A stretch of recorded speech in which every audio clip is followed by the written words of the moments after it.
புதுக்கோட்டை மாவட்டம் ராக்கிங்கத்தில் ஜன்னல் கம்பிகளை அறுத்து ஆளில்லாத வீட்டிற்குள் கொள்ளையர்கள் நுழைந்தனர். 80 சவரன் தங்க நகைகள், 5300 கிலோ வெள்ளி மற்றும் 1.5 லட்சம் ரொக்கத்தை திருடிச் சென்றதால் அந்த பகுதியில் பரபரப்பு ஏற்பட்டுள்ளது.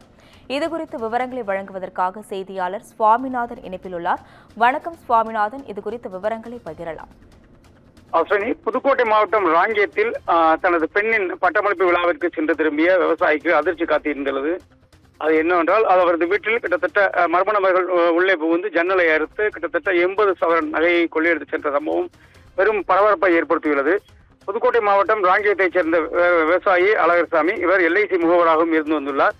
இந்நிலையில் அவரது மகளுக்கு பட்டமளிப்பு விழா வேலூரில் உள்ள கல்லூரியில் நடைபெற்ற நிலையில் குடும்பத்தினருடன் அங்கு சென்று அவர் வீட்டை பூட்டிவிட்டு வேலூருக்கு சென்றுள்ளார். இந்நிலையில் அவரது வீட்டில் யாரும் இல்லாத அறிந்த மர்ம நபர்கள் வீட்டின் பூட்டை உடைத்து பக்கவாட்டு ஜன்னலையும் அறுத்து பீரோவில் இருந்த 80 சவரன் நகை, 5300 கிலோ வெள்ளி, 1.5 லட்சம் ரூபாய் ரொக்க பணத்தை கொள்ளையடித்து சென்றனர். இதுகுறித்து தகவல் இருந்து சம்பவ இடம் வந்த பனையப்பட்டி காவல்துறையினர் அக்கம் பக்கத்தில் உள்ளவர்கள் வீட்டாரிடம் விசாரணை நடத்துகின்றனர். மேலும் மோப்பனாய் கொண்டு இந்த சம்பவத்தை காரணமானது என்னவென்று விசாரித்து வருகின்றனர். மேலும் இது குறித்து தீவிர விசாரணை நடத்தி வருகின்றனர். இந்த பகுதியில் பரபரப்பான சூழ்நிலை ஏற்காடு காணப்படுகிறது. அஸ்வினி,